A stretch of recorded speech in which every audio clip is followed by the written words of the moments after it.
Is this mine, sis?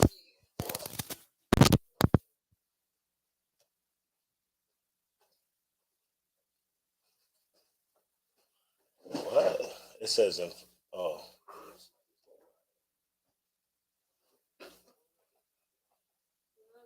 Are we live? Okay, we live.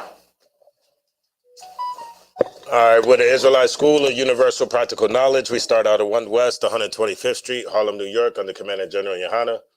I'm Officer 5000, Mataza Pa. I will be holding down tonight's class. Tonight is the Brotherhood class. All right, so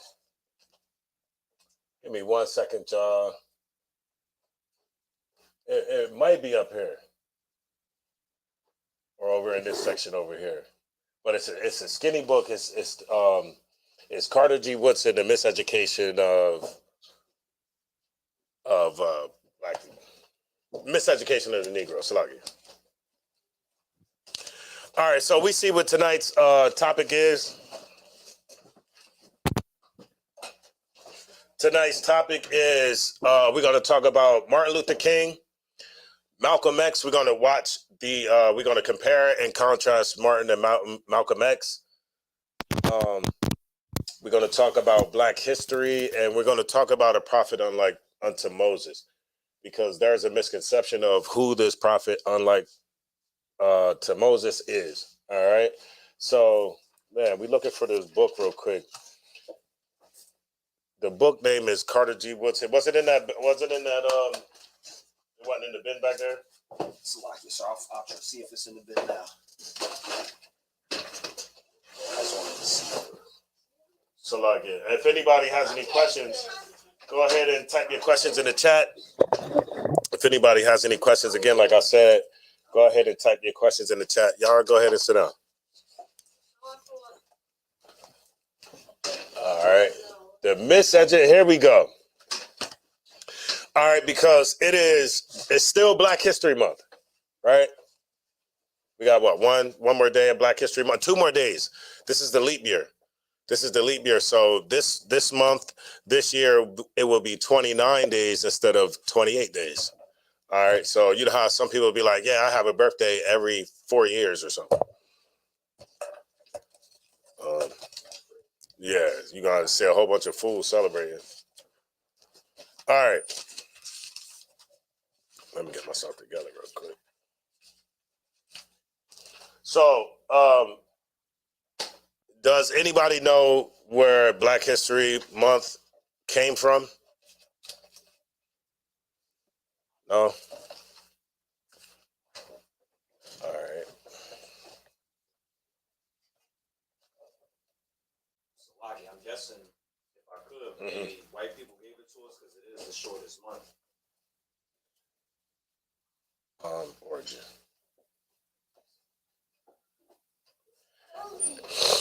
It was so I'm gonna just read the quick version from Google. All right.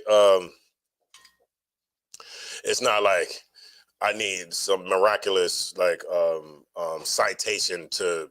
I mean, this is just real history. It's known history. I can read it off of Google. It says the celebration of Black History Month began as Negro History Week. Okay, which was created in 1926 by who? Carter G. Woodson. This brother right here that we about to read about. So Carter G. Woodson, he was like an historian, you know, and he researched Black folks, and he was like one of those people that liked history, which we have to be just like that. If you do not love history, if you're not the type of person that will get into these books that we got here, or, you know, go and try to find out more about history will soon be erased, or, you know, like history is trying to be like erased and rewritten right as we speak. I was in the library, right? I was in the library. I just got a library card. I should be ashamed of myself. Just now I got a library card. So I got a library card, right? And I was like, hey, where's the section on Israeli history? or Israelite history or just history on Israel, period. And she was like, well, that's one of those subjects that's like real touchy. And you starting to, and a lot of those books are starting to come off the shelves. So, I'm just wondering, are they coming off the shelves so you can't find out anything about that history? Or is a lot of people just so interested that they just going in there to go find these books to read? I don't think so. I think it's the first part, that there's a force trying to um, make it so that we don't have these books, so that we can't find this history. At one point in time, right, nobody cared. They wrote everything down in books. They wrote up, what was the saying? Anybody bring me, blow my mind. What was the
All right, there we go.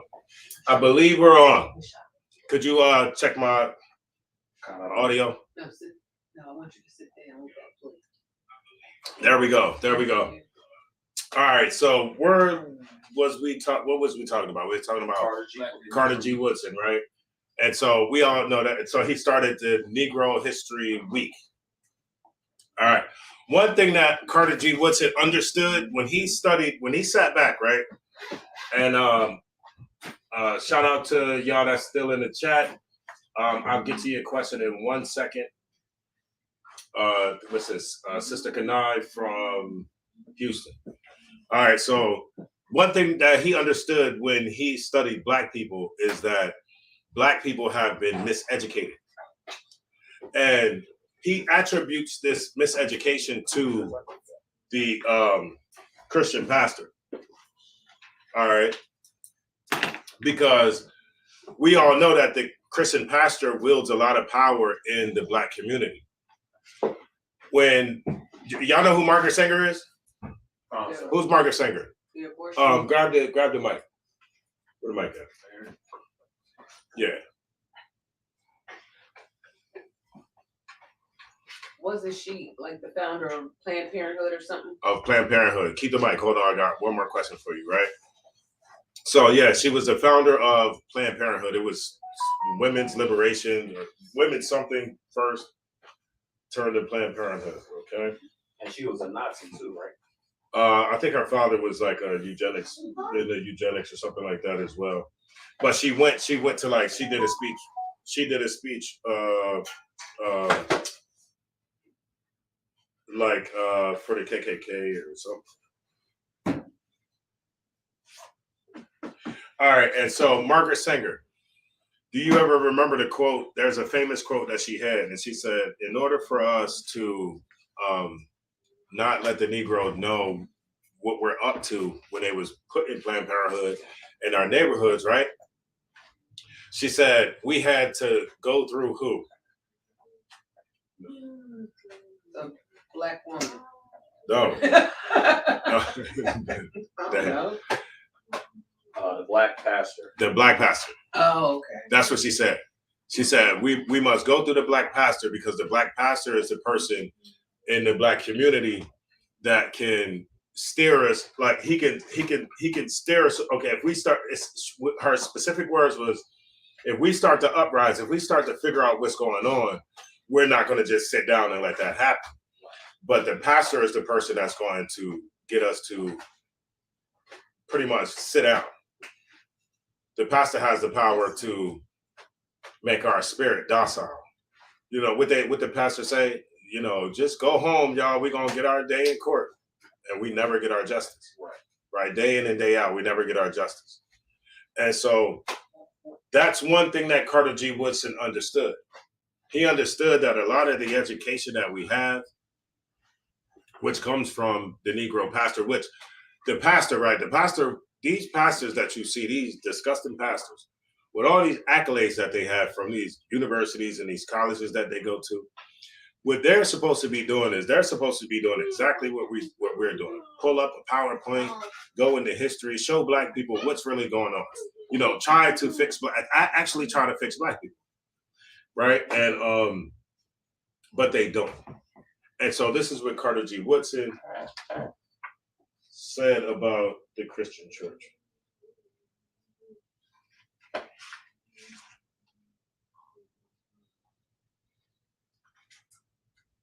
All right. We'll start at my Double dot. yeah, double dot.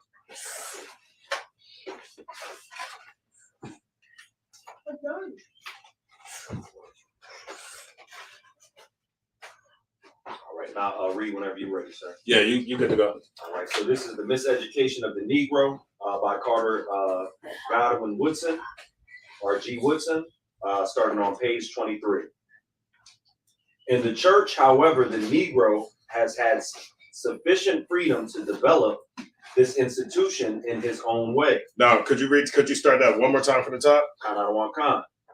In the church, however, the Negro has had sufficient freedom to develop this institution in his own way. Now, when he says in the church, the Negro has had sufficient freedom to develop what was that last part again? To develop what?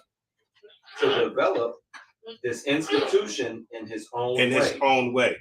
Now, why is he making this? Why is he able to make this observation and see that we've had a while where we could have changed things, but we didn't? Well, how is he able to make that observation that we've had sufficient amount of time to change things? How was he able to make that if things never changed? Sir, because he's seeing the way it was during slavery when we were under the slave master's control. Man, get this brother a hand, man. I mean, I didn't know how to ask the question, so I just asked it the way I could try to. But that's exactly what I was looking for, right? We've had plenty of time where the oppressor wasn't sitting in that first seat, listening, or the back seat, listening to everything that you say to make sure everything that you do teach us aligns with what he wants you to teach us.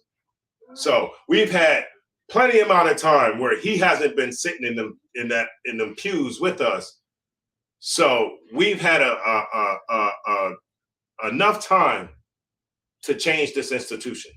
And he's talking about the Negro church. All right, go ahead. Sir. But he has failed to do so. But he has what?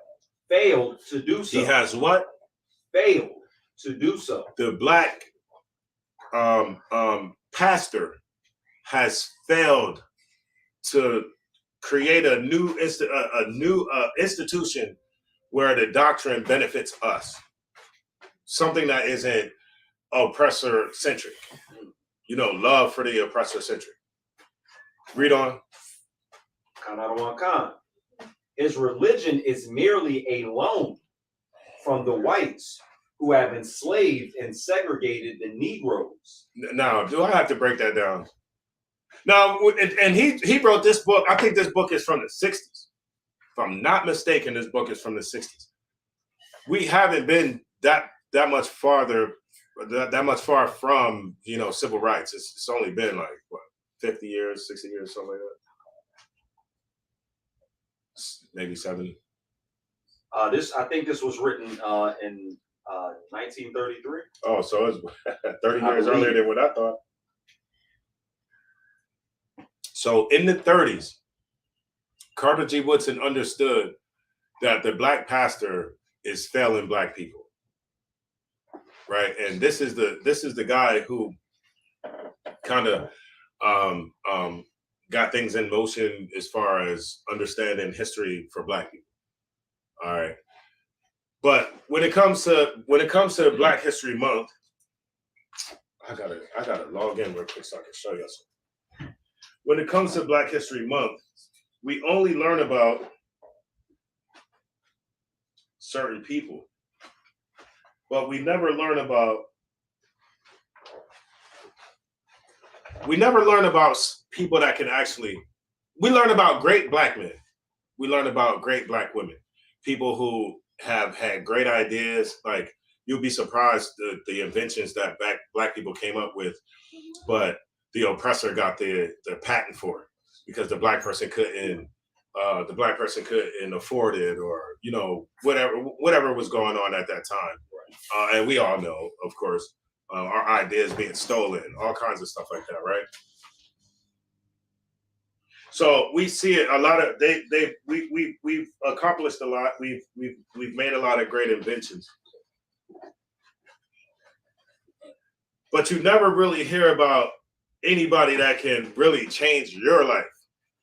Like somebody that resonates with you, that say, you know what, I'm gonna follow this brother, and I'm gonna try to pattern my life after him, or something like that. We never talk about anybody like that. But when I read the scriptures, right? When I pick up this book right here, I read about those types of men. It's a shame that this isn't being taught during Black History Month. If anything's going to be taught, why wouldn't it be the history of real black history? We learn about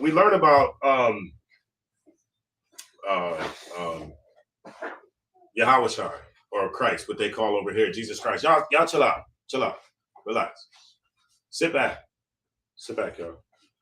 So we learn about Jesus Christ, right? Let me show you the Jesus Christ that you learn about.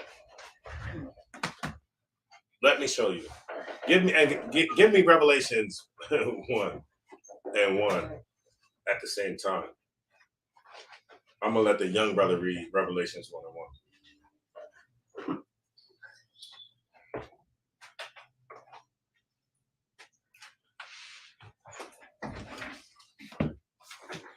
Let me get the name of this right here. Let me show y'all what they doing in Yahweh.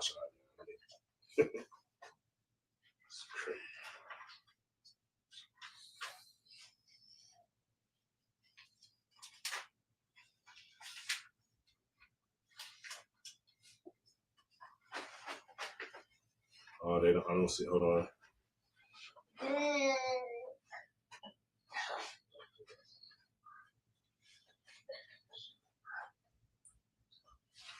Morale. Grab that chair right there. Yeah, grab that chair right there. Okay. And put it behind you. Put it behind the chair that you sit in. You stay right there. You put that behind the chair that you're sitting in. Go ahead, sit right there. All right, let me find this for you. Give me 1 second.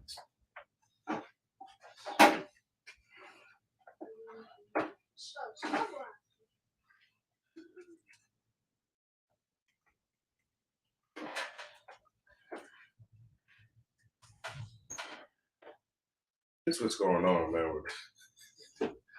Sexualized Jesus Christ. Oh, that's what's going on.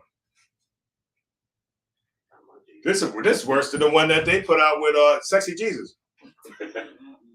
Y'all remember Sexy Jesus, right? Oh, all right, let me see if I can. They tweaking, y'all. Hold on 1 second. oh, okay. Just relax.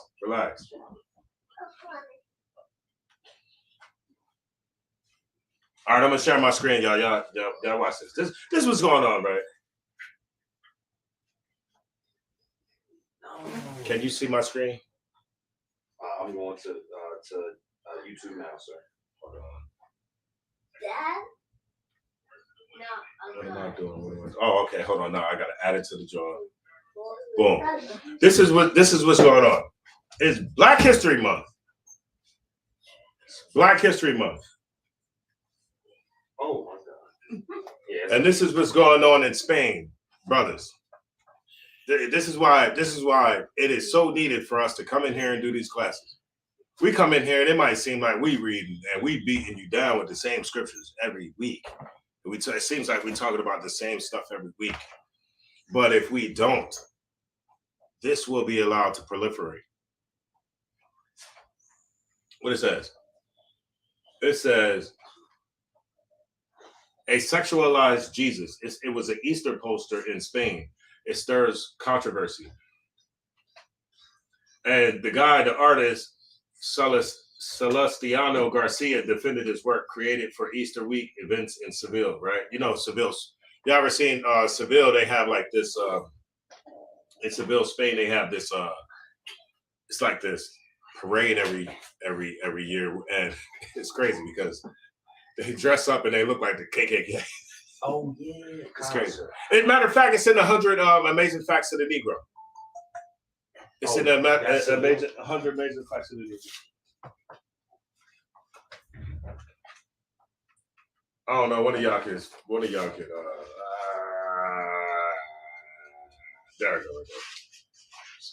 There we go. Right there. If y'all wanted to see it. But this is what's going on, right? So you got Revelations 1:1. Let me get Revelations 1:1. It says a painting of Jesus. A painting of Jesus. Now, does Jesus look like this? Does Jesus look like this? Give me Revelations 1:1. Revelations chapter 1, verse 1. Salakia, the kids is going crazy. I don't even should have made them turn around. Go ahead. The revelation of Jesus Christ, which God gave unto him. All right, now hold on, slow down. It says the revelation of Jesus Christ. What does revelation mean, y'all? Reveal. Reveal. So it's about to reveal Jesus Christ, right? Now drop down to what's that? Verse 13. Young man. Verse 13. Mm-hmm. And in the midst of the 7 candlesticks. In the midst of the 7 candlesticks, right? Go ahead. One like unto the Son of Man. I'm gonna just put it like that, so it ain't, it's private. It's weird. I don't know, man. I don't even know how to. The best way to show y'all is disgusting. Salakia. Go ahead. Clothed with a garment down to the foot. First, Christ was clothed with a garment down to his foot. Why would the oppressor take something that these are supposed to be all these so-called European countries are Christian nations, right? Why would they so-called read the Bible and then take Jesus Christ and just do the total opposite of what the Bible says, show us the total opposite, and nobody even calls them on it. Nobody says anything. When what do black people say when you say, that's not what Jesus Christ looked like? What do black people say? It doesn't matter. It doesn't even, color don't matter. Nigga, color matters. If color didn't matter, why is it in the book? Why is it in the book if color doesn't matter? Simple question. Salaki already say he didn't have a color. Like, they'll be like, this is what else I used to hear too. He was olive colored. I'd be like, okay, so the last time you got a pizza and you got olives on it, what color was it? They black. Last time I checked, olives was black. Right. Or even green. Or green. So you mean to tell me he green? Which one makes more sense? You mean to tell me it's green men walking around? They be like, he's Middle Eastern. He's olive colored. What the hell does that even mean? It's crazy. Read on. First, that's strike one. This guy don't even have a garment. Read on. And girt about the pits with a golden girdle. Right, he was girt about the paps, you know what I mean? Around his midsection with a golden girdle. What is a gold girdle used for? It's used to keep everything nice and tight.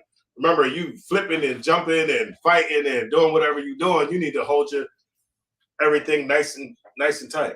And that's also protecting all your major organs. And it's protecting your major organs because it was gold, right? Now, what type of brother? What type of brother do you know running around with a golden girdle like that? You know what I mean? He got to be for sure on point with everything that he's doing. He's a for sure hardcore brother. It's not this. Go ahead. His head and his hairs were white like wool. His head and his hairs was white like wool. Strike two. Look, let me tell you, this right here is a depiction of Caesar Borgia. It doesn't matter how much you try to get away from it, and I'll go ahead and I'll get up off of it, right?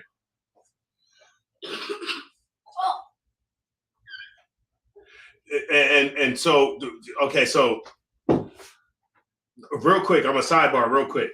The problem that people are having with this depiction of Jesus Christ is they don't have a problem with it being the wrong color, wrong hair texture, wrong hair color, wrong everything. They don't care about none of that. The problem that people are having was the fact that it's so effeminate looking.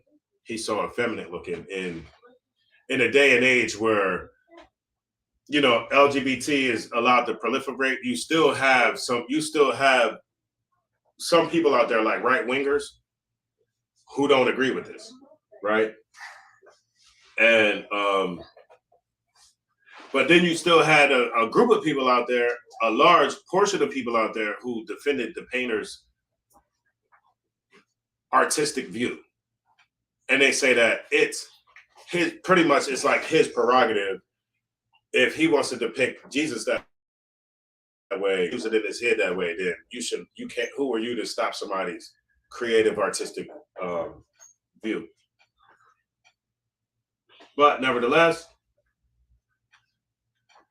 let me take that away. nevertheless,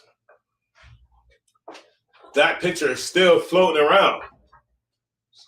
And people still believe that Christ looks like that. If you even mention, Christ being black, you're going to get opposition. Or you're going to hear somebody say, there's no way Christ could have been black. There's no way the Jews could have been black. When I'm going to show you something today, I'm going to show you black history, right? I'm going to show you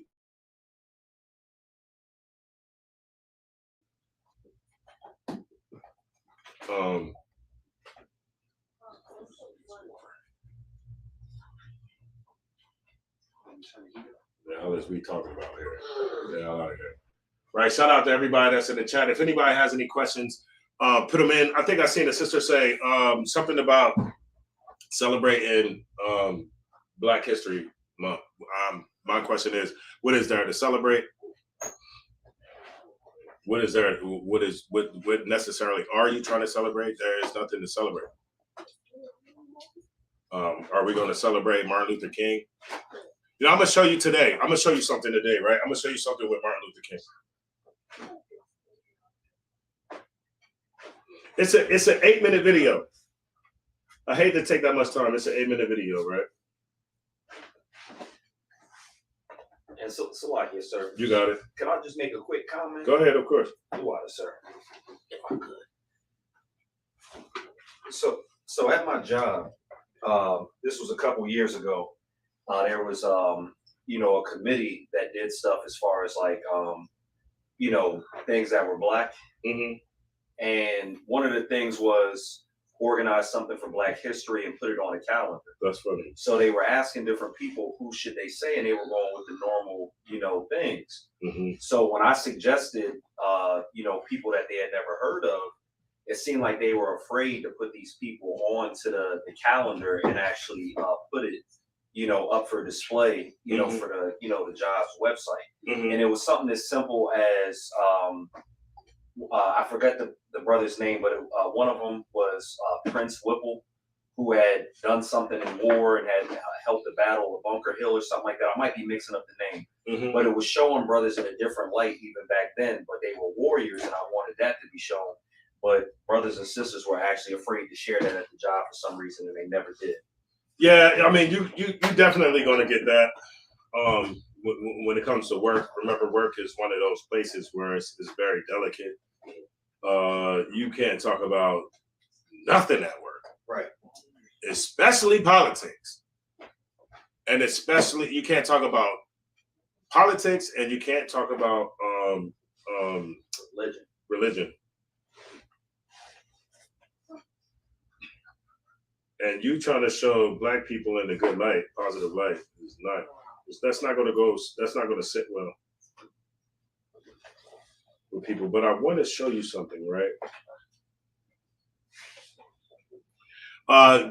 Finish giving me what you holding right there. Read it from the top. Revelations 1-13. Revelation chapter 1, verse 13. And in the midst of the 7 candlesticks, one like unto the Son of Man, clothed with a garment down to the foot, Mm-hmm. and girt about the paps with a golden girdle. Mm-hmm. His head and his hairs were white like wool. White being the color, wool being the texture. Go ahead. As white as snow. As what? As white as snow. So the brother had white hair. Okay, go ahead. And his eyes were a flame of fire. His eyes were what? A flame of fire. So we shouldn't see any depiction that we see of Christ. It shouldn't be green eyes, or blue eyes, or nothing like that. We should get the full depiction. It clearly gives it gives a clear indication of what the brother looks like, and what we've been fed is lies. And then now to cover up the lies, we just gotta accept color don't matter. Why isn't there no pushback? Why don't Black leaders push back and say, we're not accepting these lies? Black people don't Jesus ain't look like this. This is a lie, all that kind of stuff like that. Why don't you think they do that? Where is this video? So like it, y'all, I'm looking for a video. I'm not just ignoring you guys. I'm literally looking for a video that I want to show you, but I need the name of it. Why do y'all think that? So they keep their power. To do what? Keep their power. Correct. Give him a hand. I'm gonna give you a scripture, right?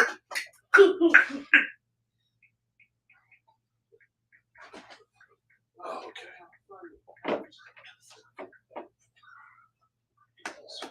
Let me see if I can find it. Give me that scripture where it says, we shall lose our place with the Romans, and then you can finish out what you got. Verse 15. And his feet like unto fine brass. And his feet unto what? Fine brass. Now, what does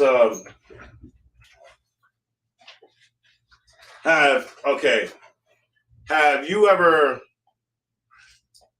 We all been in a band or been known somebody that was in the band, right? Y'all know somebody that was in the band. Y'all know pretty much what instruments are. You know the brass section? Concert. No, are they? You know what? I played the tuba, right? They suckered me into playing the tuba. Bro, that damn thing was big as hell. Now, when we played our instruments, whether it was a tuba, whether it's a trombone, whether it's a saxophone or anything like that, they call that you ever heard of the brass section? And what color was that? What color was those instruments? They what? Gold. They gold. Like a copper. That's copper? Well, no, kind of like a. They was yellowish. They look yellowish to me. Like when they got old, they kind of started turning, fading, and started getting a little brownish. But for the most part, it was like a goldish color, right? Now, when it said his feet burned, like what did it say? Read that last part. And his feet like unto fine brass. Unto fine brass. Now, y'all do know that those instruments, in order for that instrument to look like that, and in order for that instrument to shine like that, it goes through what is called the lacquering process. So for brass to go through the lacquering process, it comes out and it looks like that. Before brass comes out, unfinished brass looks like this. This is something that has not been lacquered. Something that has not been lacquered.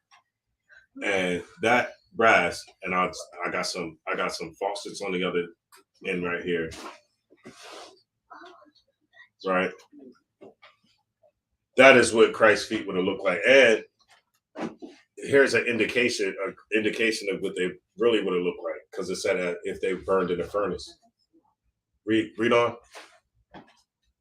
As if they burned in a furnace. Read on. And his voice has the sound of many waters. Right, the brother was loud. Hey, look.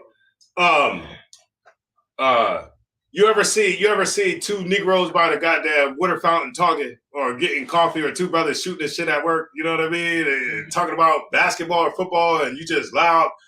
To you, you just cut it up with your boy or something like that. But to white people, you ever see how they look? Like, what's going on over there? You know, like y'all really about to fight each other or something like that. You just really talk. You just got a loud way of talking. That's all that is. It's very simple. All right. Now, what do you got that scripture? Concert.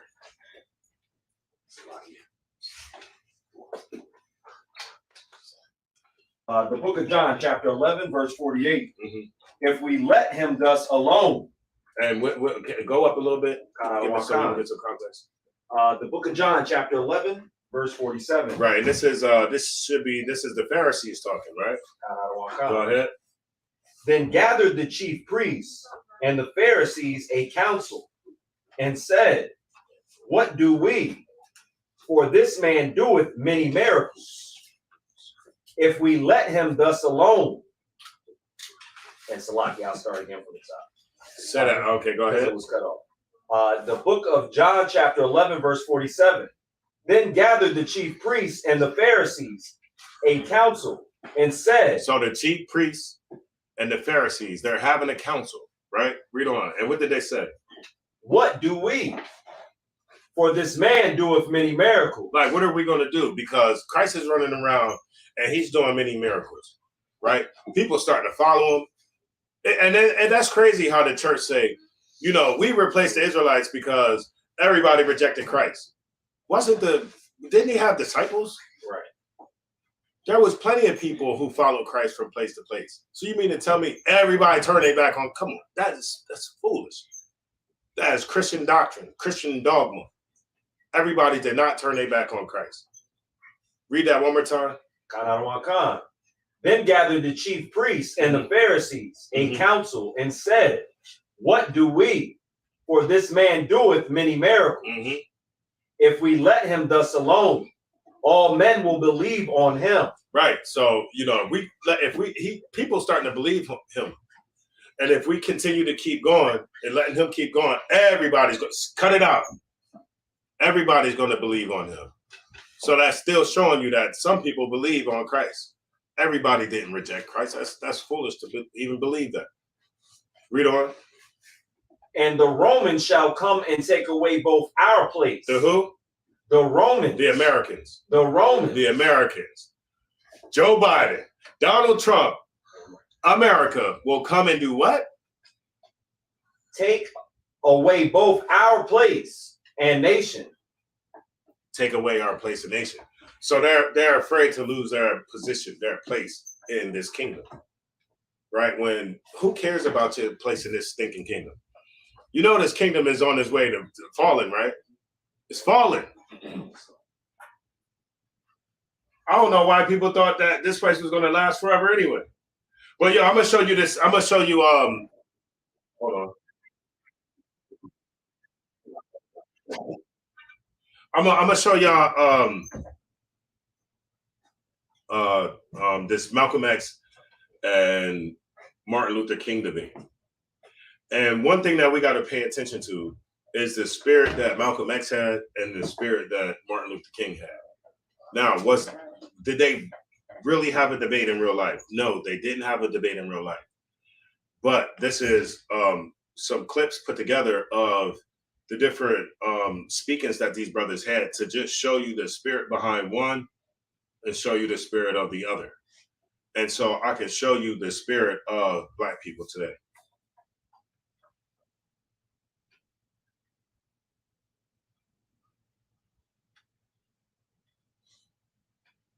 So I'm going to share my screen. Bear with me.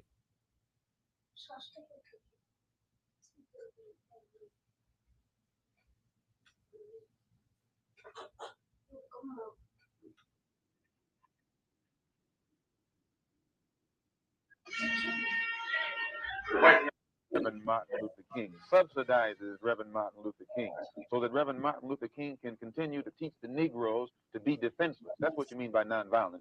Be defenseless. Be defenseless in the face of one of the most cruel beasts that has ever taken the people into captivity. That's this American white man. And they have proved it throughout the country by the police dogs and the police clubs. 100 years ago, they used to put on a white sheet and use a bloodhound against Negroes. Today, they have taken off the white sheet and put on police uniforms. They've traded in the bloodhounds for police dogs, and they're still doing the same thing. And just as Uncle Tom, back during slavery, used to keep the Negroes from resisting the bloodhound or resisting the Ku Klux Klan by teaching them to love their enemy or pray for those who use them despitefully. Today, Martin Luther King is just a 20th century or modern Uncle Tom or a religious Uncle Tom who is doing the same thing today to keep Negroes defenseless in the face of attack that Uncle Tom did on the plantation to keep those Negroes defenseless in the face of the attack of the Klan in that Well, day. I don't think of love as, in this context, as emotional bosh. I don't think of it as a weak force. But I think of love as something strong and that organizes itself into powerful direct action. This is what I try to teach. You hear this nigga, man? But we are not engaged Can y'all hear it? in a struggle that means we sit down and do nothing. That there's a great deal of difference between non-resistance to evil and non-violent resistance. Non-resistance leaves you in a state of stagnant passivity and bedlam complacency, whereas non-violent resistance means that you do resist in a very strong and determined manner. And I think some of the criticisms of How you gonna nonviolence resist in a strong manner? nevertheless Just like fail to realize that we are talking about something very strong, and they confuse non-resistance with why is he dragging his The verse? goal of Dr. Martin Luther King is to give Negroes a chance to sit in a segregated restaurant beside the same white man who had brutalized them for 400 years. The goal of Dr. Martin Luther King is to get Negroes to forgive the people who have brutalized them for 400 years by lulling them to sleep and making them forgetting what those whites have done to them. But the masses of black people in America today don't go for what Martin Luther King is putting down. As you said in one of your articles, it's psychologically insecure, something of that sort. I forget how you put it. But you didn't endorse what Martin Luther King was doing yourself. I do not reject his goals of full integration and full equality rights for American citizens. Do you reject these If you don't goals? think that he's walking on the right road, I'm quite sure you don't agree that he'll get to the right place.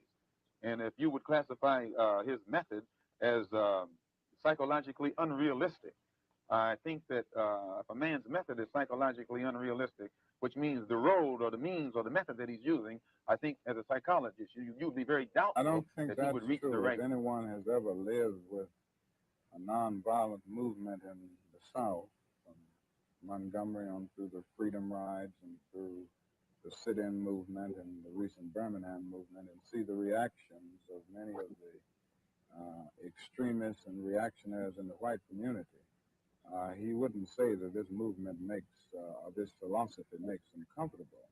I think it arouses a sense of shame within him often in many instances. I think it does something to touch the conscience and establish a sense of guilt. Now, so often people respond to guilt by engaging more in the guilt-evoking act in an attempt to drown the sense of guilt. But this approach certainly doesn't make the white man feel comfortable. I think it does the other thing, conscience, and it disturbs this sense of contentment. Nothing will they ever do. They will always talk it, but they won't practice it. And with the Supreme Court, if the NAACP can tell me that they want a desegregation decision for me 10 years ago, but yet the schools haven't been desegregated, as I say, this is a victory with no victory. It's a victory that you can talk about, but it's a victory you can't show me. So if you represent the NAACP and you're telling me about this great victory you won for me, when I look at you, I have to conclude that either you have been duped yourself or else you are trying to dupe me. And in most instances where the civil rights struggle is involved, there is no civil rights leader can point to me one concrete gain, practical gain that black people have made in the civil rights field in this country, not only during the past 10 years, but during the past 100 years. I don't think there's any real organization to the riots. I think they grow out of the conditions that I've mentioned all along. And as long as these intolerable conditions are there, as long as the Negro finds himself living every day in a major depression, then every city will sit on a powder keg and can explode with the slightest incident. I feel that killing is a very tragic way to deal with any social problem. There is no violent solution to the problem that the Negro confronts in this country. And this is why I have constantly said that riots are socially destructive and self-defeating. After all, the Negro ends up on the losing end. We can't win a violent revolution. Most of the persons killed in riots are Negroes themselves. The persons who end up not being able to get milk for their children are Negroes because things where they have to live are destroyed. So there's no practical or moral answer in the realm of violence to the Negro's problem. But I do understand the sociological, the psychological, and the economic reasons. The problem can be solved. First, the white man and the black man have to be able to sit down at the same table. The white man has to feel free to speak his mind without hurting the feelings of that Negro. And the so-called Negro has to feel free to speak his mind without hurting the feelings of the white man. Then they can bring the issues that are under the rug out on top of the table and take an intelligent approach to get the problem solved. That's the only way that they'll ever do it. We need an action program while we are Muslim, while we are Christian, or while we are whatever we are. We still need an action program that will eliminate these evils that are in our community. And this is what we're trying to do with the Muslim Master Incorporated. Do you consider yourself militant? I consider myself Malcolm. Well, I think we have to agree that this appears to be the result of an internal conflict within the Black nationalist movement. So I think the first thing that needs to be done is for a conference of goodwill to take place between Black nationalist leaders. This was why I suggested a few days ago that the followers of the late Malcolm X and the followers of Elijah Muhammad should sit down at the peace table together, so to speak, and discuss this problem and try to reach some understanding. I don't think, and I'm sure, that nothing can be accomplished by violence.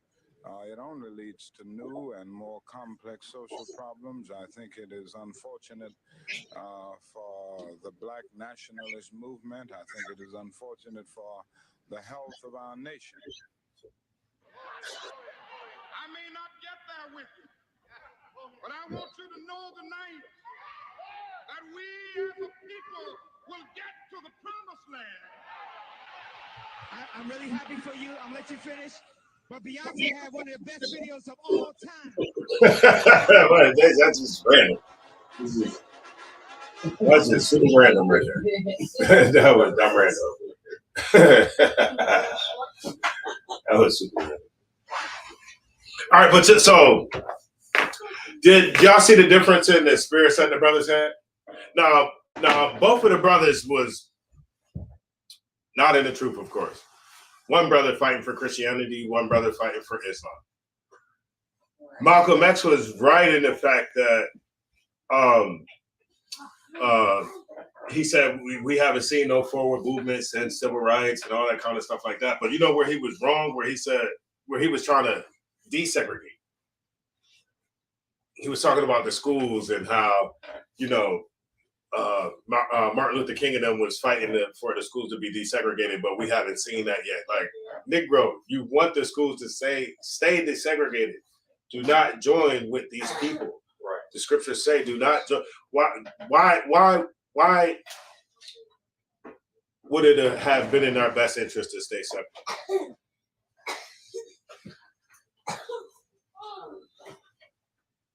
One of the things that I see it might have been a benefit for us to stay separate is that if we have, our Black teachers who are men, and women within that school teaching our students, we have control over what they're getting as far as information and how they're being taught and how they're being raised. Right. And so they don't want that. But what we always have a problem with, right, is we always have a problem looking at the other nations and we see what they have and we say, we have to have that. Right. In order for us to succeed, we have to have that. It happened back when in the time of the judges. We said we was looking at the other nations, they got kings. We got to have a king to rule over us. What did the Lord give us? He gave us Saul. Where ended up having Saul? Saul dropped the ball. Now we still dealing with Amalekites and Amalekites. What we talking about? Salakia, You got it. And one of the other things that I saw with Malcolm X is he said that he wanted to sit at the table with, the oppressor and actually talk about, the problems. And he said something to the effect of, to where, both parties, the Black man and the white man wouldn't hurt each other's feelings. Just speak your mind. Right. And I saw two things, and I'm young in the truth, but I'm seeing two things that are an issue with that. It's almost as if Malcolm X is saying that if they could have an honest conversation, as if the devil doesn't know what he's doing in the first place, right, and that a conversation can help. And also, an oppressor is only going to understand like loss.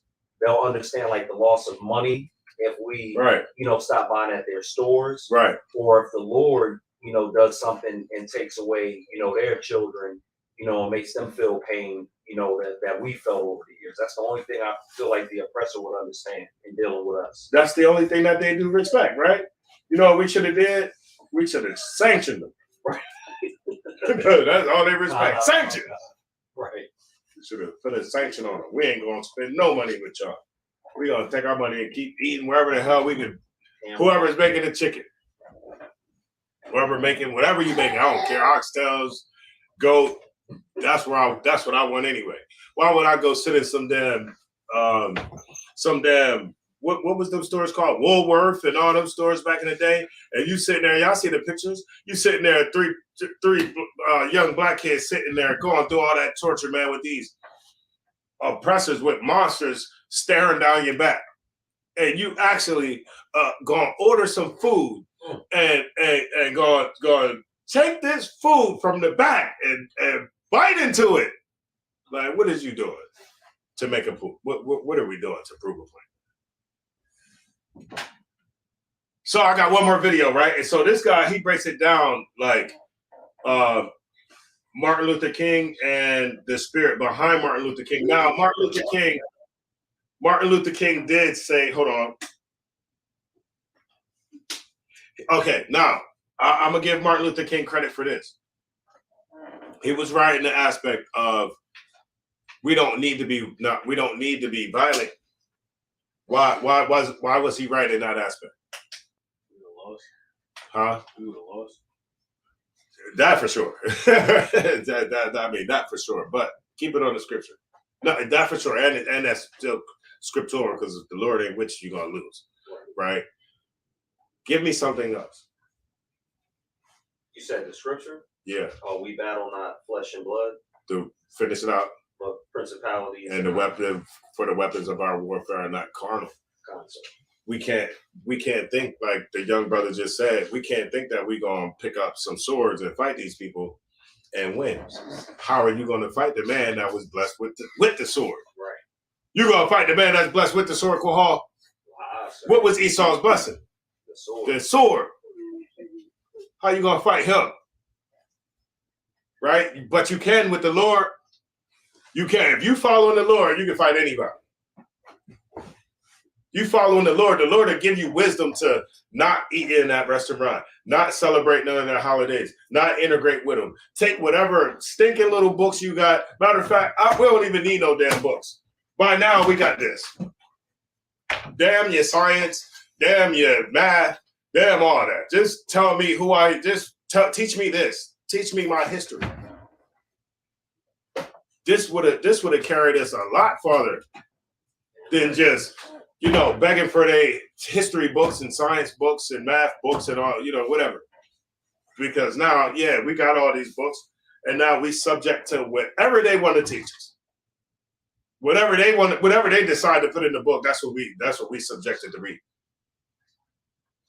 Now you can't even read nothing about your own history.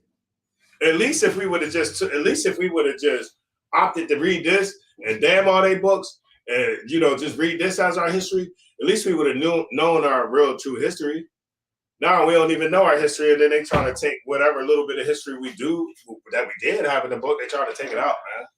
And say we was migrant workers. Like we chose to come here. We was looking for work. Kohal. That's what we was doing. Looking for work. All right, now, let me show y'all this video, bro. Real quick, let me show you the spirit of Martin Luther King and the spirit of Malcolm X. I'm gonna show you from a brother who's a historian, and he's gonna break it down for you. Let me share my screen. Bear with me 1 second.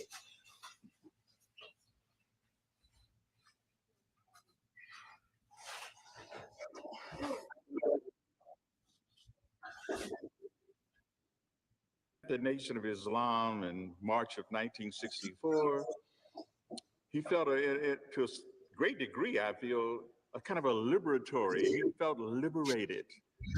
In fact, he at some point said something about the straitjacket is no longer on him. Now he can move and become more political. Because understand that the Nation of Islam tended to tamp down any kind of political expression, to stay clear of that. That's what got Malcolm in trouble when he said something about Kennedy's assassination, about the chickens coming home to roost. got him into deep water. So, and then that precipitated a number of other moves, but he was already, as far as I'm concerned, he was beginning to step outside of that anyway. He saw himself in a larger picture and making a greater contribution. What will be the difference between your new movement and the Nation of Islam? Well, the basic difference will be it'll probably be more flexible. And it's not my intention to teach among Muslims or those who are already Muslims, but to take Mr. Muhammad's message out among the non-Muslim so-called Negroes. See me again. You will work then with Negro groups that are working for integration? But we won't be joining them, nor will they be joining us, but we will work together on any objective that we have in common, or that will be for the common good of the Negro community.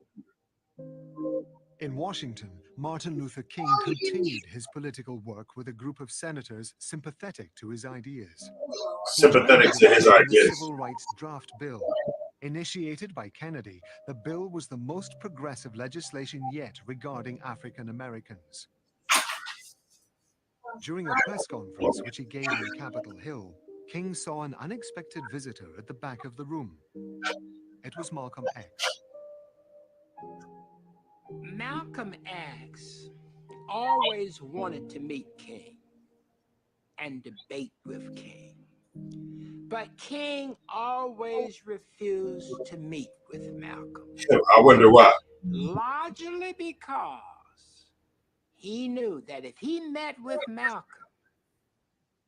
support from the white community would be almost eliminated.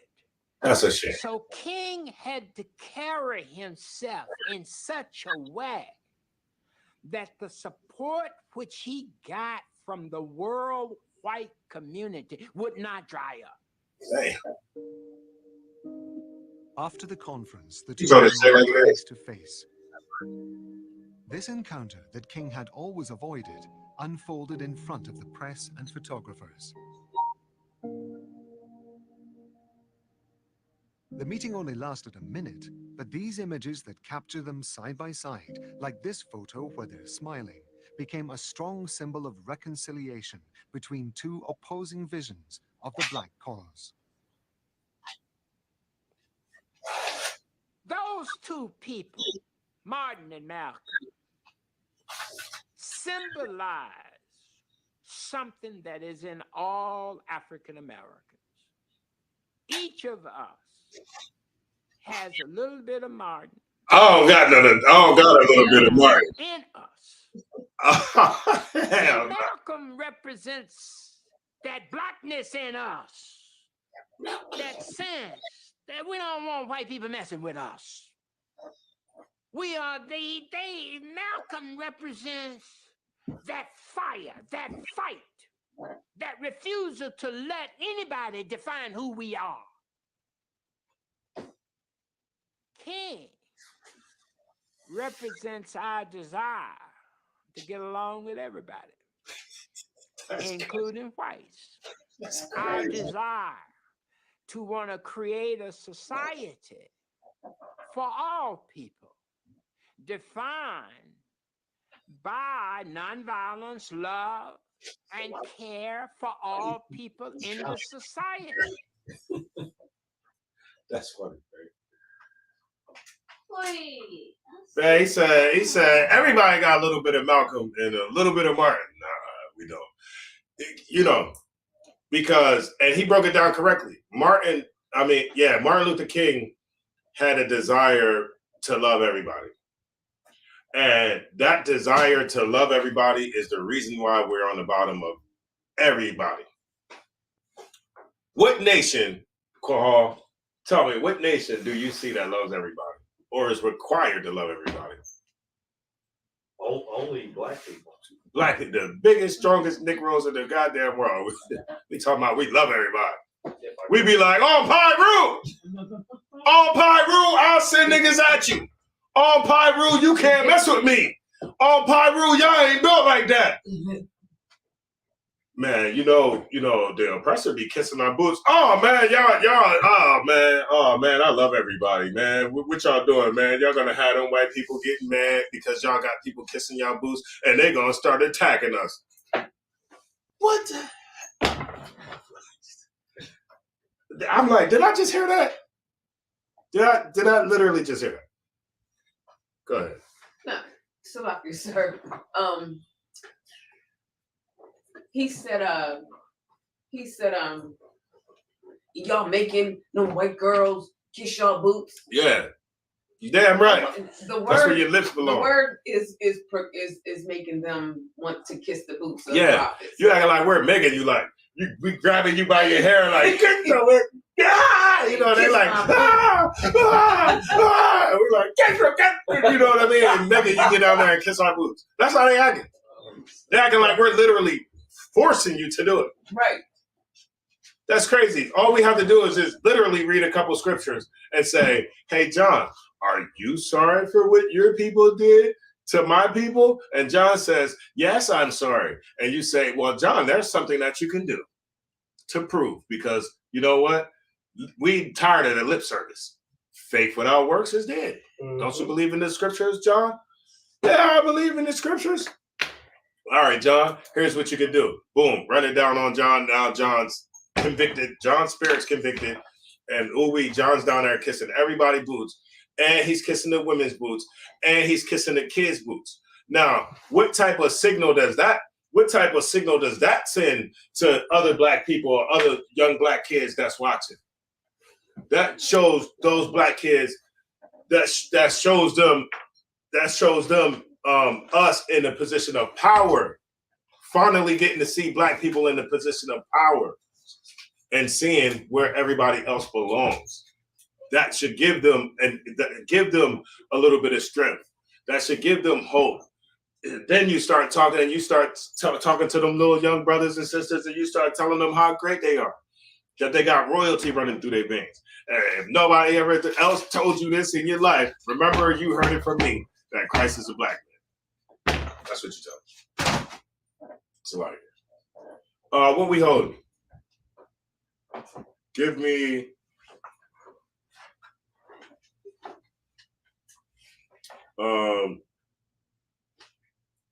and so if Martin Luther King, right, give me 1 second, y'all. Martin Luther King being a shepherd over black people, right? Martin Luther King being in charge of bringing the sheep back into the fold and showing us how to be better people for the Lord, right? How to follow the Lord.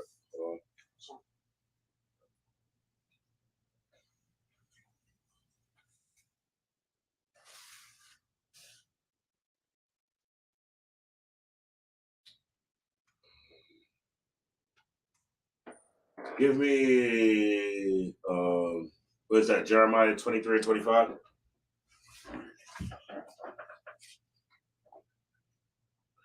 With all of the, yeah, and you know what? Them Christians that be going to them damn universities and stuff, they be good orators, right? They be speaking, they speak real well. I hate their cadence.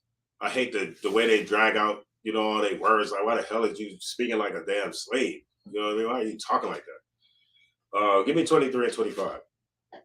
Because with all that learning, you need to get more learning, right? And one thing that Martin Luther King should have known is, man, if he would have studied the Old Testament, he damn sure wouldn't have wrote that speech. I have a dream. He would have left that one alone. But he was already in the Bible. Go ahead. Give me Jeremiah 23 and 25. Whoever got it. You got it? Jeremiah chapter 23, verse 25. Uh-huh. I have heard what the prophet said. Jeremiah said, I have heard what the prophet said. Right? Go ahead. That prophecy lies in my name. That prophesied lies in my name. This is the Lord saying, I've heard what the prophet said, that prophesied lies in my name. Right? Read on. Saying, I have dreamed. I have dreamed. What is this reminiscent of? the mountaintop speech. And before we even said, I have dreamed. Read that from the top. Read it from 25. Verse 25. I have heard what the prophet said, that prophesied lies in my name. The Lord is saying, I have heard the lies of the prophets that prophesied lies in my name, saying, I have dreamed. He tried to use the Bible to bring all people together, and that was not what he was supposed to do. When he tried to bring us together and join us to the oppressor, all of a sudden, in the end, now you start to realize that you didn't join us in the burning building. Now you start to realize that everything that you did was wrong. What they say is a day late and a dollar short. The very people that you joined us to, you unalived you. That's what they did. Big old fat bullet right there in the noggin. That's what they did. Same people. Man, that's a slap in the face. That's a slap in the face right there. That is so crazy. For you to go through all that, and then the very people do you like that, right? Read on. Verse 26.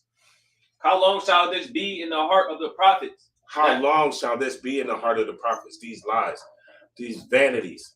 How long is this going to be in your heart? Read on. That prophesy lies. That prophesy lies. Guess what?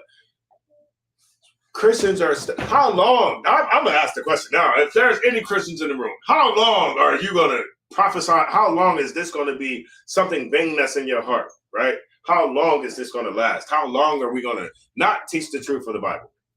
400, another 400 years, 500 years? Nah. I'm doing everything that I got to do right now, so it don't take 400 years, 500 years for Christ to come back, right? I know you are. Read on. Yeah, they are prophets of the deceit of their own heart. They're the prophets of the deceit of their own heart. Right. What is your heart? Young man, what's your heart? What's heart symbolized in the Bible?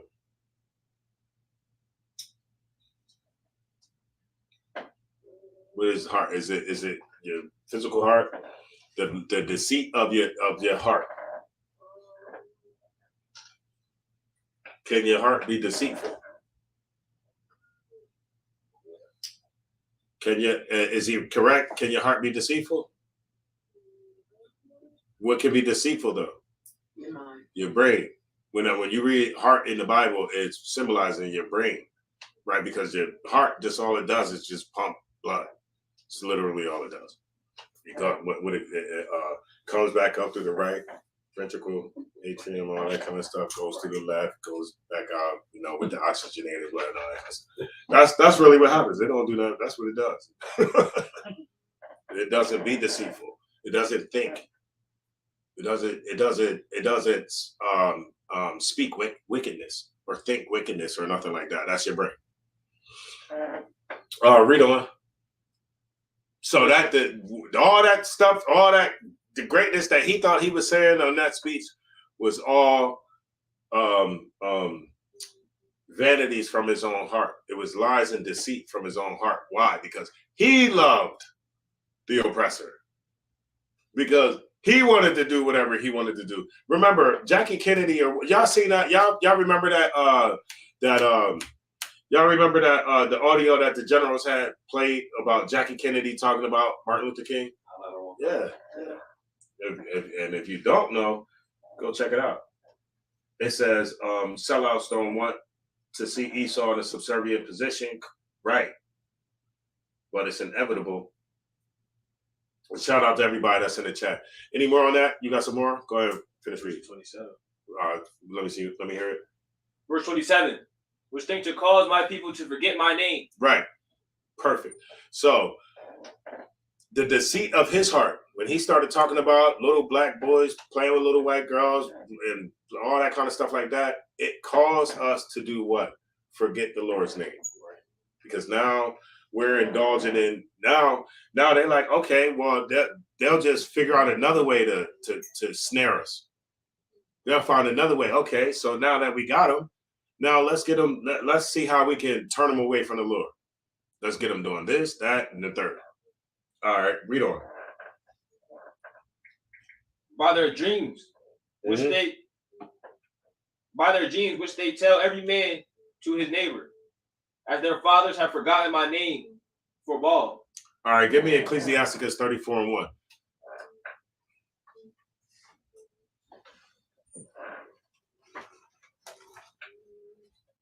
Ecclesiasticus. Hold on, let me check that. I don't even got my pocket phone.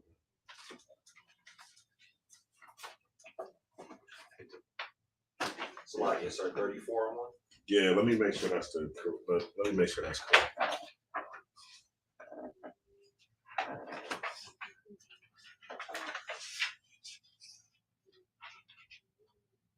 think it is. Let's go. Oh, you got yeah.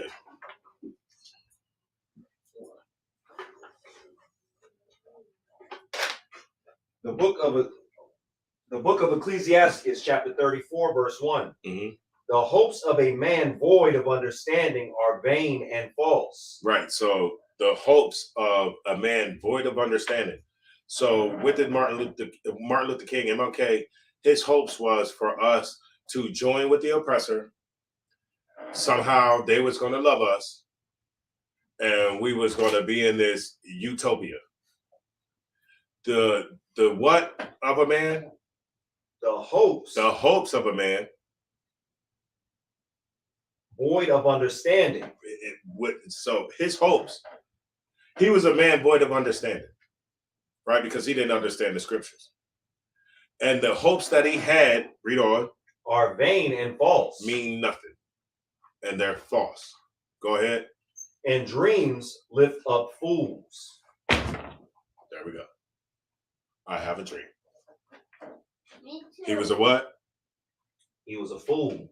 There we go. And black people get mad at you. Don't get me wrong. You start talking about MLK, nigga be like, what? Don't you? Them old folks, boy, woo. Well, y'all better be ready. Y'all start talking about MLK. You better be quick with your yeah. You know what I'm saying? One of the old folks might throw a haymaker at you. Word. All right. So, but if Martin Luther King would have taught us if he would have understood the true spirit of Christ and what Christ was really here to do, that Christ was only here for Blacks, Hispanics, and Native American Indians. If he was teaching us that, we would have been well off, like a little bit better in the position that we in right now. Right? You have, because have y'all heard that scripture? Y'all heard that scripture where it's like a prophet unto Moses? Now I'm starting to hear everybody talking about him. I was on the internet, people talking about that. It's Muhammad. They talking about this. It's crazy. I don't know who they talking about that. That prophet right there is not Christ. I believe that's Deuteronomy 18:18. Can you give me that real quick? Just so I can get it if y'all didn't know. Then we'll get up out of here. If anybody has any questions, like I said, go ahead and type them in. If anybody here has a question or anything, go ahead and raise your hand. We'll get it. The book of Deuteronomy, chapter 18, verse 15. Mm-hmm. The Lord thy God will raise up unto thee a prophet from the midst of thee. One second.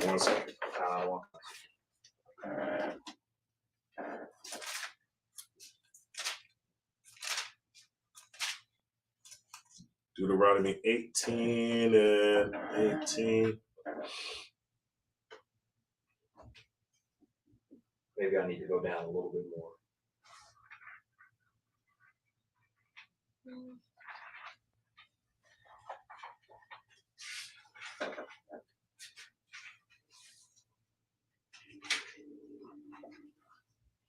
Okay, 1 second.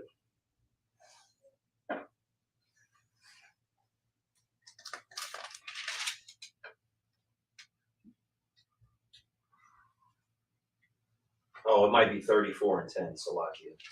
No, I think that is that. No, it's definitely 18 and 18 that I need. But I'm trying to figure out where I want to start from. All right, give me. I'm gonna start at.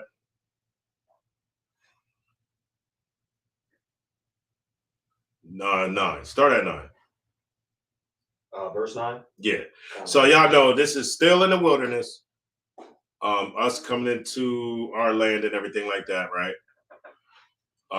And this is Moses, or this is the Lord, or this is Moses right here. Read on. The book of Deuteronomy, chapter 18 and verse 9. When thou art come into the land which the Lord thy God giveth thee. Remember, he's talking to the children of Israel. Go ahead. Thou shalt not learn to do after the abominations of those nations. What does that mean? Don't follow their customs and after their holidays. Right. It's very simple. When we're around these nations, we do not do what these nations do. Right? Whatever they indulge in, we don't indulge in. Read on. Verse 10. There shall not be found among you anyone that maketh his son or his daughter to pass through the fire. What does that mean? What does that? You know what pass through the fire mean, Chris? You know what pass through the fire meant? I got you. Pass through the fire mean, you remember that there was a time where people would sacrifice their kids to Molech. So you're sacrificing your kid to, a false god, so. Wasn't that Greek? Molech was one of them. Which one was Molech? I don't know. One of them damn Molech, one of them Middle Eastern. I'm not sure exactly who's. But yeah, Molech. Canaanite god or one of them, right? Ancient Canaanite god. Molech. And so you was Googling it for me? So I was trying to see Molech, Canaanite, one of them, false god. And so what they would do is they would burn the baby and sacrifice the baby to the god. Well, the Lord is telling us we can't do that. This also is twofold. There's another way that, how else do we pass our kids through the fire? Kohal. I would say by not raising them right and teaching them the wrong ways. Spiritually, right? You get them presents and you got that tree there and you had them kids running down to that tree and busting open all the presents and all that kind of stuff, celebrating these holidays. You're passing your kid through the fire. You're sacrificing your kid to whatever God is the God of that holiday. That's what you're doing. You're spiritually doing it. Read on. Or that useth divination. Or uses divination. Okay, read on. Or I think everybody knows what that is. Go ahead. Or an observer of times. Mm-hmm. Or an enchanter. Or a witch. Right, which is, brewing up stuff. Today, we would call a witch like a person who would be whipping up the crack. You know what I mean? We used to think it was fun and all that. You couldn't catch me not bumping whip game proper. Yeah, my whip game. You know what I mean? I thought I was something in the kitchen. Guess what I was? A wizard, a witch. You see what I'm saying? Making a product that was going to, put a spell on fucking. Salaki for my language. Put a spell on black people. Whipping up that crack cocaine. Mm-hmm. Guess what? Now black people are walking up and down the streets out of their goddamn mind because of me. Read on. Or a charmer. Mm-hmm. Or a consulter with familiar spirits. Right. Remember Saul did that. Remember Saul went to go he lost the Holy Spirit. The Lord wasn't dealing with him no more. So he wanted to find out what was going on. He went to the lady, but it was like a fortune teller. Some type of other spirit. Yeah, it was like, yeah, we know who you are, Saul type thing. He was like, oh, snap. You know what I mean? Caught you. You trying to he trying to dress up like he wasn't the king. Try to go in there and the spirit knew who he was. Go ahead. Or a wizard. Mm-hmm. Or a necromancer. You know, that's still dealing with the dead, right? Give me a necromancer. I always forget that. Was it speaking with the dead? Is definitely not talking to them or asking them questions about the future or something like that, right? Probably. Necromancy. I'll read it from Merriam-Webster. Necromancy, conjuration of the spirits of the dead for purposes of magically revealing the future or influencing the course of events. Yeah, you conjuring up the dead. You know, like the brother said, you playing with a damn Ouija board. Like, am I going to get $1 million? HELLNO.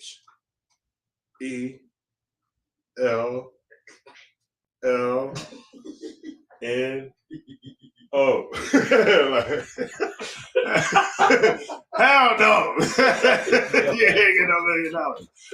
But however, you do got a demon on you. You're not gonna get $1 million, but you're gonna take this demon. Read on. Verse 12. For all that do these things are an abomination unto the Lord. Right. If you're doing these things, you're an abomination to the Lord. Right. Go ahead. And because of these abominations, the Lord thy God doth drive them out from before thee. Right. Because of these things, the Lord would drive these people out from before thee. These things. Right. Go ahead. Thou shalt be perfect with the Lord thy God. Thou shalt be what? Perfect. They were saying this way back in the Old Testament. Then Christ even comes and repeats what Moses is saying. This ain't this is where we hear perfect, but didn't Christ say this? Be ye perfect as your. Why do Christians try to fight this right here? Why do they fight it? They try to tell us it's not in here. Like the Lord, they give you these excuses like the Lord knows my heart. I'm only human. It's too many laws for one man to follow. Give me some more. Give me some more excuses, Christians say. I don't know. They just make a bunch of damn excuses. The flesh is weak, but temptation is strong. You know what I mean? Like, I know your flesh is weak. I see you coming out that strip club, Pastor. Like, I'm led by the Spirit. Yeah, I see. What spirit you led by? Read on. Verse 14. For these nations which thou shalt possess. These what? Nations which thou shalt possess. There's nations that the Lord told us that we will possess. And there's nations that we have, David and Solomon, they were over certain nations, but we haven't got to possess these nations like it's going to be in the end time. Like it's going to be when we're ruling. When we're ruling, that's true rulership. When Christ come back and we're ruling with Christ, that's going to be true rulership, because that's going to be a rulership that can't be overturned. A rulership that's not going to go away with just because it's been 1,000 years or it's been 2,000 years or something. And these people been ruling for 2,000 years. We're tired of them.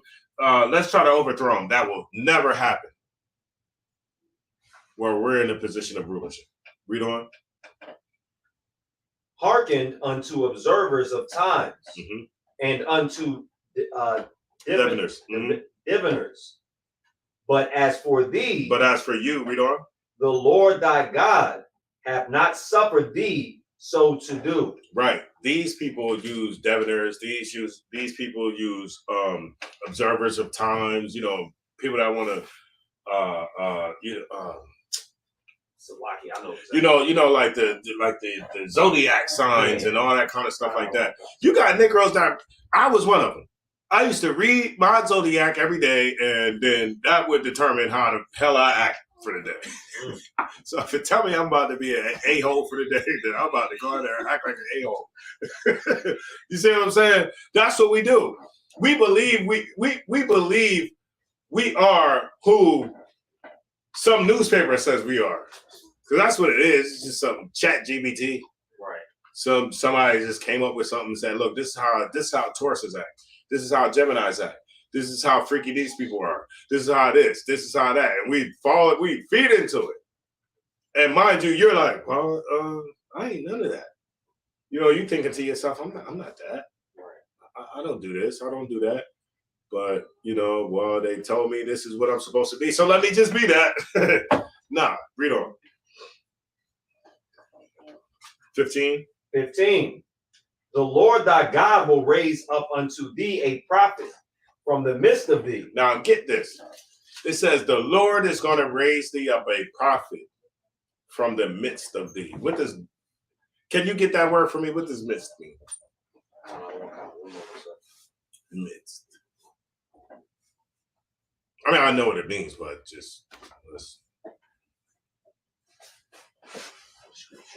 we had Deuteronomy 18 and 15. Midst. Noun, definition 2 says a position of proximity to the members of a group. Right, to the members of this specific group. I'm going to raise the Lord thy God, Yahweh thy power, will raise up unto thee a prophet from among you, from around you, from these people, right, that you just read, right? Of you, of thee, of thy what? Of thy brethren. Of thy what? Brethren. What are we talking about? What is it? What is Muslims talking about? They talking about, he's talking about Muhammad. It was Muhammad. See, we can tell it was Muhammad because it got to be, we can compare Muhammad's life to Moses' life, and we can see that it's more closer than Jesus Christ and Moses because Jesus Christ wasn't married and Moses was. And Muhammad was married. Muhammad was married and Moses was. What the hell are you talking about here? Muhammad was married to children. Stop. Let's just kill it right there. He was a pedo. Right.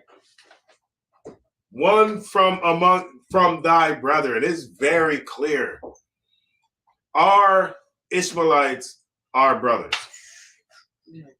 No. No. They came through. They were the brother of Isaac. But what did the Lord say about Isaac? Blow my mind. In Isaac shall thy seed be In called. Isaac shall thy seed be called. Not of seeds as of many, but whatever the rest of it is. Salakia, Salakia. But y'all know what I'm talking about. You know what I'm getting at. Not as seeds of many, because Abraham had what? 8 sons. Nobody talk about the rest of them. Only Ishmaelites be like, oh, well, because we the brothers of Isaac, and see, because Abraham had 2. Look, man, the Lord is dealing with one seed of of Abraham, which is Isaac. Read on. Of thy brethren, like unto me. Like unto who? Unto me. Read on. Unto him ye shall hearken. Unto him shall we listen to.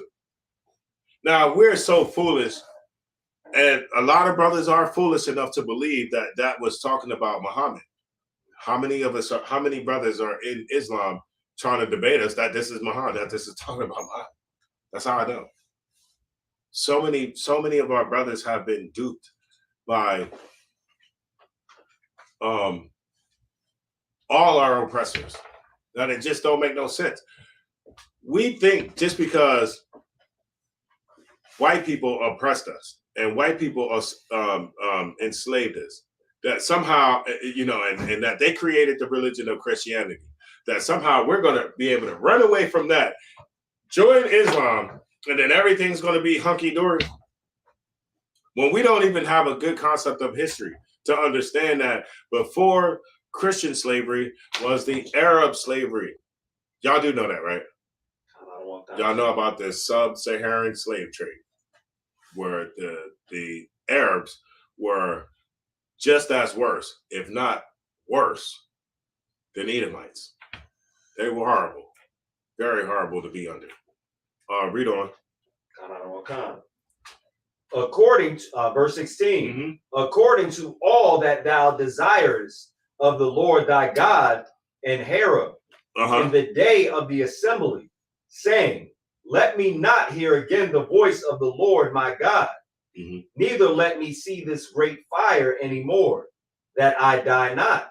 Right, brothers, they were scared. It says, according to all thou desirous of the Lord thy God in Horeb in the day of the assembly, saying, let me not hear again the voice of the Lord my God, neither let me see the great fire anymore, that I die not. Because they were scared of the Lord.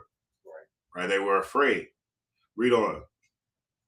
Verse 17, and the Lord said unto me, they have well spoken that which they have spoken. So you have spoken well, which you have spoken. Read on. I will raise them up a prophet. Because you said what you said, I will do what? Raise them up a prophet. Read on. From among their brethren. From among who? It's very clear. Concept. Raise them up a prophet from among their brethren. Like unto thee. And will put my words in his mouth, and he shall speak unto them all that I shall command him. Verse 19. Nah, Salakia. I think this scripture in Amos. Y'all try to help somebody help me find it. It says, I have given to you and your sons as prophets. It's in my hold on. I don't feel like digging on through my isms. I don't feel like digging on through that stuff. It says, I have given to you for prophets. I have dealt with like your sons, you.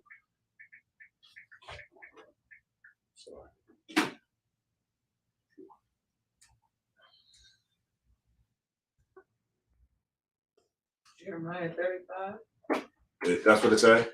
Pull it for me real quick. Yeah, that's the one I'm at. I can start at. I could have sworn it was something in Amos. Who were the sons?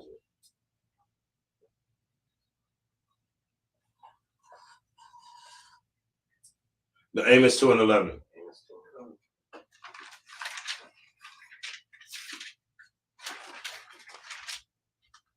Because the Lord said, I will raise them up a prophet from among their brethren, like unto thee, meaning you, and I will put my words in his mouth. Right? What did Christ? Christ said, I speak the words of my Father which is in heaven.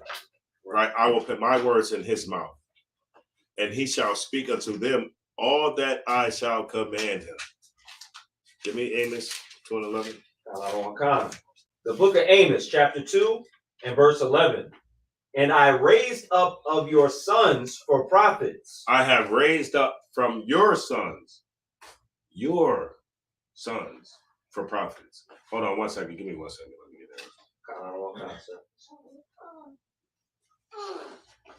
there. The kids is just falling apart over there.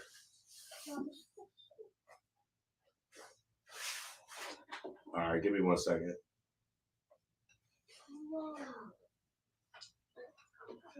It says, start at 10, Salaki. The book of Amos, chapter 2 and verse 10. Also, I brought you up from the land of Egypt and led you 40 years through the wilderness. Right, that's what happened, right? We all know, we all understand this history. This real black history, right? Go ahead. To possess the land of the Amorites. Verse 11. And I raised up of your sons for prophets. Who's the Lord talking to? First, let's establish that. The Lord is talking to who? The Israelites. Okay, go ahead. And of your young men for Nazarites. Who can be a Nazarite? Can an Edomite be a Nazarite? Can an Amorite be a Nazarite? Hamite, anybody they can't be Nazarites, right? Only Israelite can be a Nazarite, correct? Go ahead. Is it not even thus, O ye children of Israel? The Lord tells you who he's speaking to. he asked the question to Israel. But specifically saying he raised up prophets of our sons to the children of Israel. Right. So Deuteronomy 18 and 18 couldn't be talking about Muhammad. It can't be talking about Rabbi Sneerson. It can't be talking about who else? Some other prophet that they want to raise up above black people. That's all everybody trying to do. They trying to raise up Donald Trump over black people, Joe Biden Benjamin every year. Netanyahu. Come on, man. Did y'all hear about? Because what we go through here in America is true persecution. They set laws here in America to demonize the black man, vilify the black man, keep the black man down, unalive you, everything, right? Y'all hear about and let me not just say let me not just say the black man, right? Because I'm talking about Hispanics and I'm talking about Native American Indians. So understand when I do say that term black man, I'm encompassing them as well. Do y'all been seeing in the news, right, where they just keep talking about the immigrants, and or what was pretty prevalent a couple of weeks ago? They was talking about some immigrants that did they assault some cops? Y'all heard about that? Where some immigrants supposedly had assaulted some cops, but then it came out that the story wasn't really how the cops had portrayed it. It was like video had came out. I didn't actually see the video, but you know, I was keeping up with at least the news articles, and it was saying that video came out and was showing that things didn't go down the way the cops or whoever said it had went down. And they kept vilifying these immigrants in the news day in and day out. And did y'all hear about the son of the Israeli ambassador who did the same thing? But y'all don't see nothing in the news. All right. I'm gonna try to get one last video and then we're gonna end it with this. Yeah, we gotta make a one water limit up in here. I'll just drink water and then sister drink water, can't hold bladder no more. I think I've seen that video. You seen it? I think so. The Mexican or Puerto Rican? Yeah. But maybe I can just tell y'all, and then as soon as the brother get back in here. So I'm gonna just show you real quick.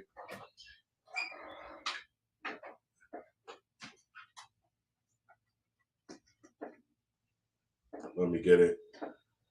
We're about to go ahead and end it out. So like I said, if anybody has any last minute questions,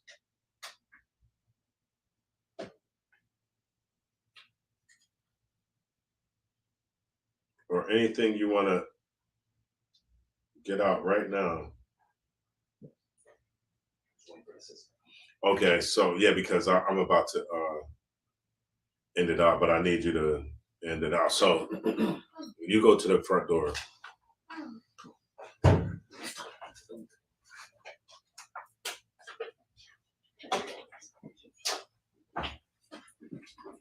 So, okay, well, I'll give it to you just for time's sake. I was trying to find a video.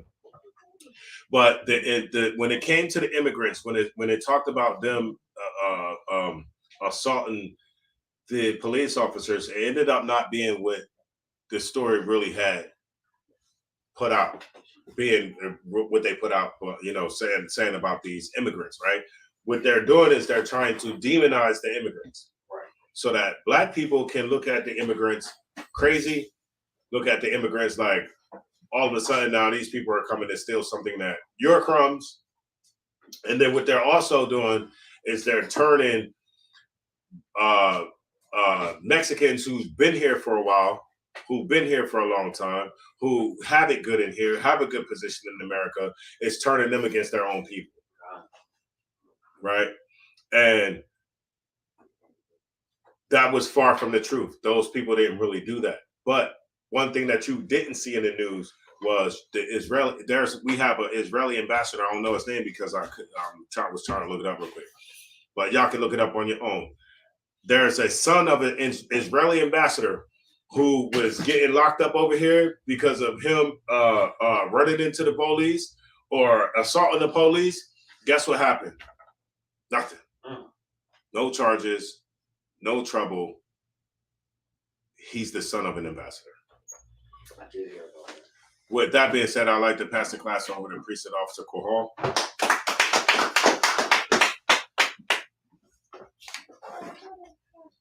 All right, this is the ISUPK security announcements.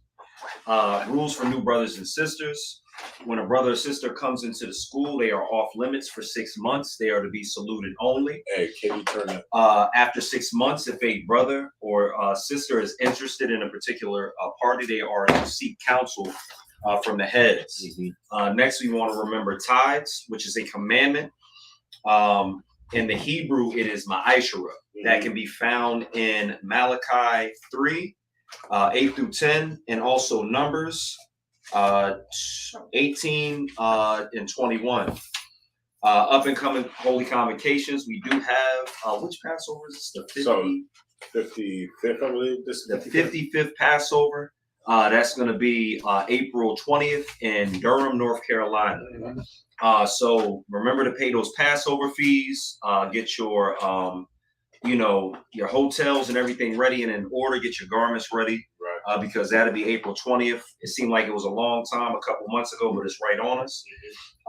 Also, we do have a priest offering. It is not mandatory if brothers or sisters do want to donate an offering. It is greatly appreciated, even a bottle. With that being said, if you do want to be a trooper in school, remember to wear all black boots, pants, headband, scarf. With that being said, Men of Israel, Amidium, which means to stand. Men of Israel, Amidium Shabbat, Amidium, Barak, Yahweh Shem Yahushua Barakathon. Yajmatam. We're going to sar towards the sisters, means turn towards the sisters. We're going to give them a courtesy salute. Sisters, if you could stand. Men of Israel, Amidium Shabbat, Amidium, Barak, Yahweh Shamar done by Shem Yahushua. Yahweh Shamar done by Shem Yahushua. Yajimata, class dismissed.